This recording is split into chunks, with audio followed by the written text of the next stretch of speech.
ඇල්ලේ පොළ නිලමේ ඉංග්‍රීසීන් විසින් ශ්‍රී ලංකාව යටත් කර ගැනීමෙන් පසුව ඔවුන්ට එරෙහිව ශ්‍රී ලාංකික දේශප්‍රේමීන් විසින් 1817 1818 කාලයේදී මෙහෙය වූ පළමු කැරැල්ලේ වීරෝදාර නායකයෙක්. එවක දරුණු සටන් පැවති මාතලේ දිසාව බහර ප්‍රධාන යුද සෙනවියා ලෙස කටයුතු කළේද ඔහුයි.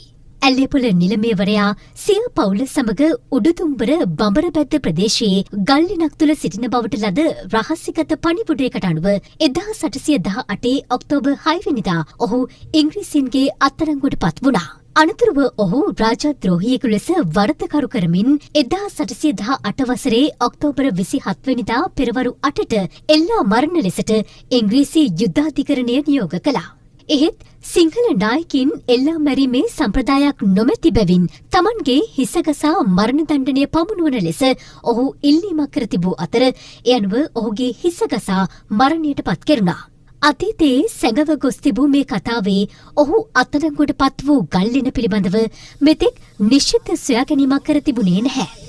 වසර 207කට පසුව එම ගල්ලෙන බවට පැවසෙන ස්ථානය සොයා ගැනීමට කැලණිය විශ්වවිද්‍යාලයේ සහ මහනුවර පුරාවිද්‍යා කාර්යාලයේ පරීක්ෂණ නිලධාරීන් කණ්ඩායමක් සමත්ව තිබෙන්නේ එවැනි පසුබිමකයි. පරීක්ෂකයන් විසින් සොයාගත් මහනුවර උඩුදුම්බර ප්‍රාදේශීය ලේකම් කොට්ටාසයට අයත් බඹරපැද්ද නැගෙනහිර ග්‍රාම නිලධාරී වසමේ පිහිටි එම ගල්ලෙනයි මේ.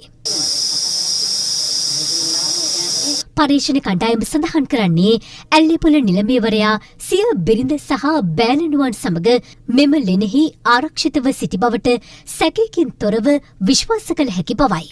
එකක් තමයි ඔවුන්ට එහි ජීවත් වීමට තියෙන සම්පත් අවශේෂ කාරණා. දෙක ආරක්ෂා සහිතව පවතින පාරිසරික සාධක. ඊළඟට ජීවත් වීම සඳහා ඔවුන්ගේ මූලික අවශ්‍යතාවයක් තමයි ජලය. ඊළඟට ඔවුන්ට පහසුවෙන් ගමකට ඇතුල් වෙලා ඔවුන්ට රැකවරණය සහ ඔවුන්ගේ ආහාර පාන ආදිය ගෙන්වා ගැනීමට තියෙන හැකියාව. සියලුම සාධක සැලකිල්ලට ගත්තාම 1818 ඇල්ලේපොළ නිලමේතුමා බ්‍රිතාන්‍ය ජාතිකයන්ට අත්අඩංගුවට පත්වෙච්ච ස්ථානය මෙම ගල්ලෙනයයි කියන්නට තරම් අපට සාධක තියෙනවා. අඩි 200ක් පමණ දෙකින් යුත් විශාල ලෙන් සංකීර්ණයක් වන මෙය විශාල පිරිසකට එකවර රැඳිය හැකි ස්ථානයක් ලෙසයි පරීක්ෂකින් කණ්ඩායම හඳුනාගෙන ඇත්තේ. වසර දහස් ගණනක් පැරණි මෙම ලෙනෙහි කටාරම් කොටා ඇති ආකාරයත් එම කටාරම් ආසන්නයේ ඉපැරණි බ්‍රාහ්මී අක්ෂර රසක් සටහන්ව ඇති ආකාරයත් දක්නට ලැබෙනවා. අක්ෂර අපිට කියවන්න පුළුවන්